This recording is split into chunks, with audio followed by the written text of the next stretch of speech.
Narendra Modi is speaking at the virtual SCO summit. Let's listen in. इस क्षेत्र के साथ भारत के हजारों वर्ष पुराने सांस्कृतिक और पीपल टू पीपल संबंध हमारी साझा विरासत का जीवंत प्रमाण है।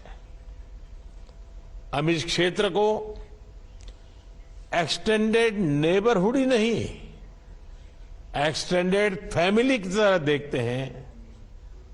एक्सेलेंसीज, एससीओ के अध्यक्ष के रूप में भारत ने हमारे बहुआयामी सहयोग को नई ऊंचाइयों तक ले जाने के लिए निरंतर प्रयास किए हैं। इन सभी प्रयासों को हमने दो मूलभूत सिद्धांतों पर आधारित किया है।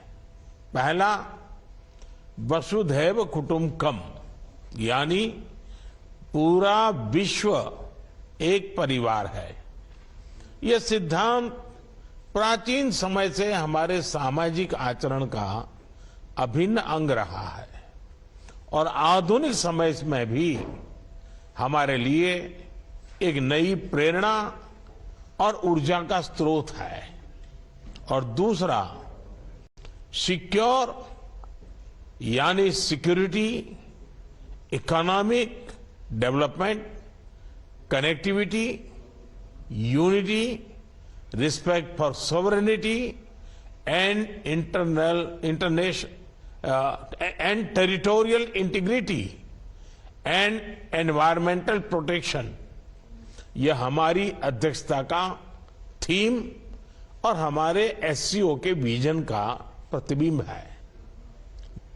एससीओ में सहयोग के 5 नए स्तंभ बनाए हैं।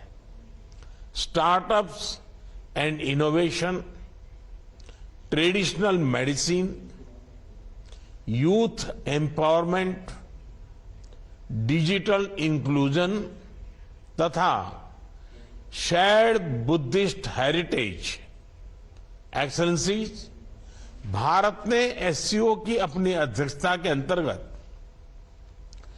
140 से अधिक कार्यक्रमों और सम्मेलनों और बैठकों की मेजबानी की। हमने एससीओ के सभी ऑब्जर्वर्स और डायलॉग पार्टनर्स को 14 विभिन्न कार्यक्रमों में शामिल किया है। एससीओ की 14 मंत्री स्तर की बैठकों में हमने मिलकर कई महत्वपूर्ण दस्तावेज तैयार किए हैं। इनसे हम अपने सहयोग में नए और आधुनिक आयाम जोड़ रहे हैं, जैसे ऊर्जा क्षेत्र में इमर्जिंग फ्यूल्स पर सहयोग, ट्रांसपोर्ट के क्षेत्र में डीकार्बनाइजेशन और डिजिटल ट्रांसफॉर्मेशन में सहयोग, डिजिटल पब्लिक इंफ्रास्ट्रक्चर के क्षेत्र में सहयोग। भारत का प्रयास रहा है कि एससीओ में सहयोग केवल सरकारों तक सीमित न रहे, लोगों के बीच संपर्क और गहरा करने के लिए भारत की अध्यक्षता में नई पहलें ली गई हैं। पहली बार SCO millet food festival, film festival, SCO Surajkund craft mela, think tank conference, international conference on shared Buddhist heritage का आयोजन किया गया। एससीओ की पहली पर्यटन एवं सांस्कृतिक राजधानी इटर्नल सिटी वाराणसी अलग अलग कार्यक्रमों के लिए आकर्षण का केंद्र बनी। एससीओ देशों के युवाओं की ऊर्जा और प्रतिभा को सार्थक करने के लिए हमने young scientist conclave, young authors conclave, young resident scholars programme, startup forum, youth council जैसे नए फोरम्स का आयोजन किया। एक्सेलेंसीज, वर्तमान समय में वैश्विक स्थिति एक महत्वपूर्ण पड़ाव पर है। विवादों, तनावों और महामारी से घिरे विश्व में फूड, फ्यूल और फर्टिलाइजर क्राइसिस सभी देशों के लिए एक बड़ी चुनौती है।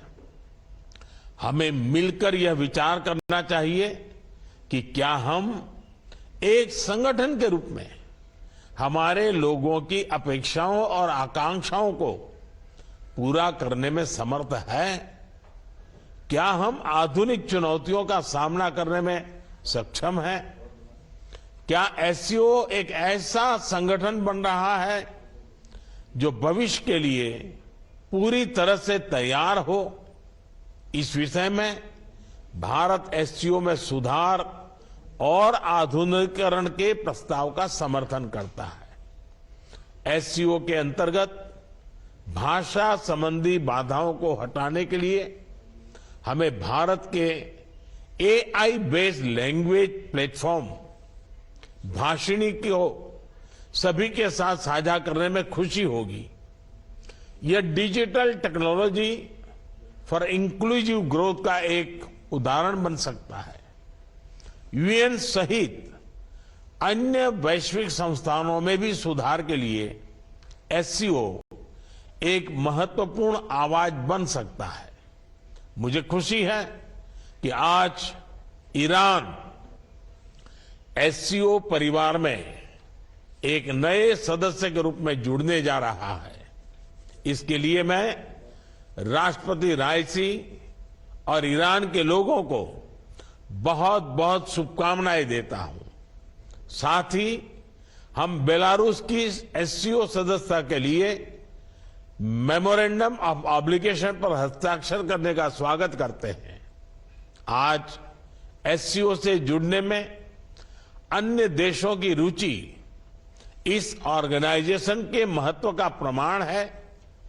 इस प्रक्रिया में यह आवश्यक है कि एससीओ का मूल फोकस मध्य एशियाई देशों के हितों और आकांक्षाओं पर केंद्रित रहे।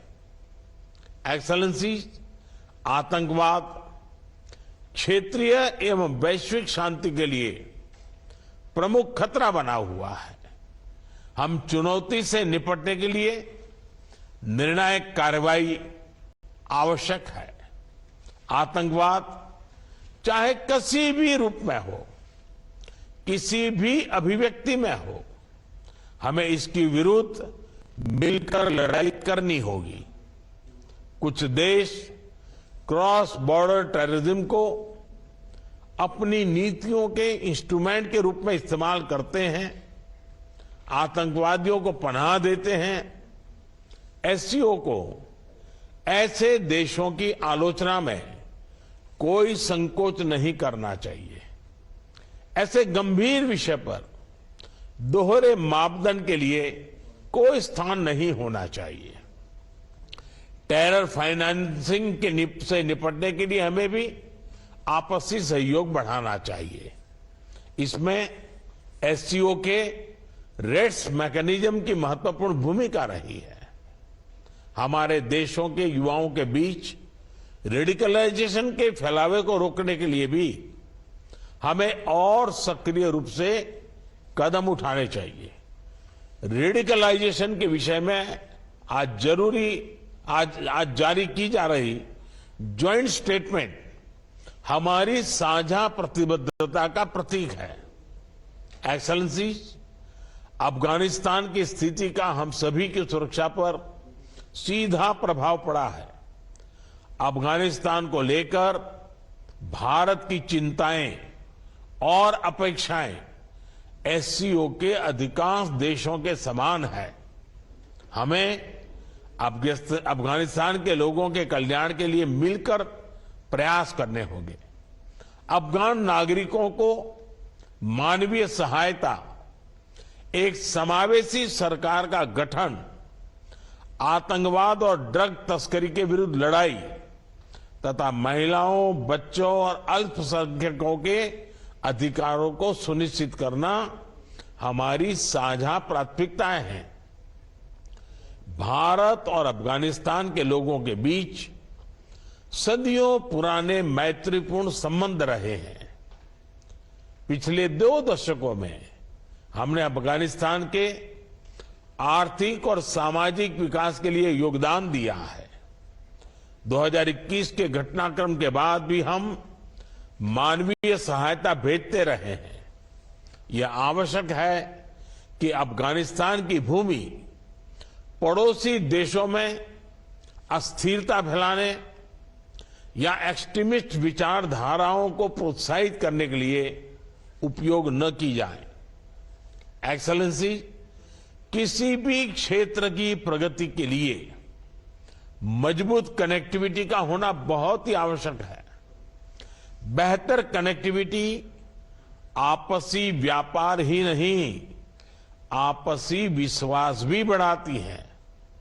किंतु इन प्रयासों में एससीओ चार्टर के मूल सिद्धांतों, विशेष रूप से सदस्य देशों की संप्रभुता और क्षेत्रीय अखंडता का सम्मान करना बहुत ही आवश्यक है।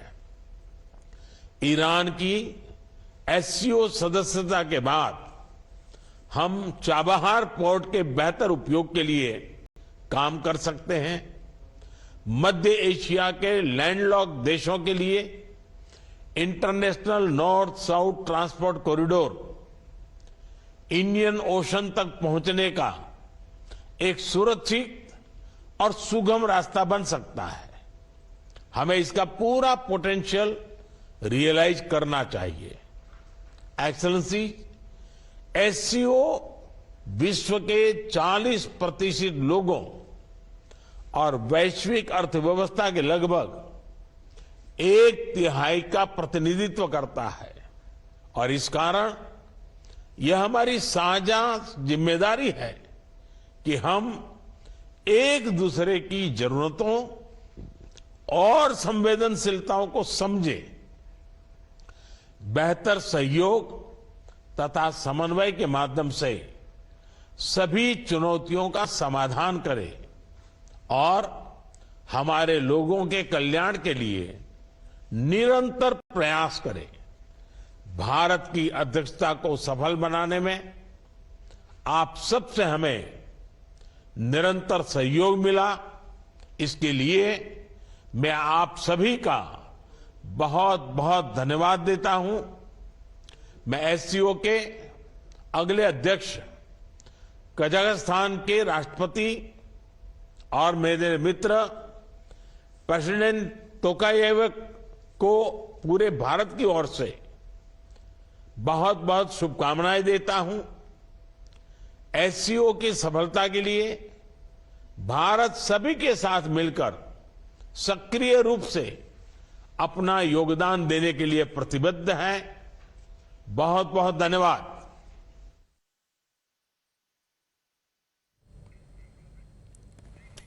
Right, so that was Prime Minister Narendra Modi speaking virtually at the SCO summit. We'll have to slip into a short break.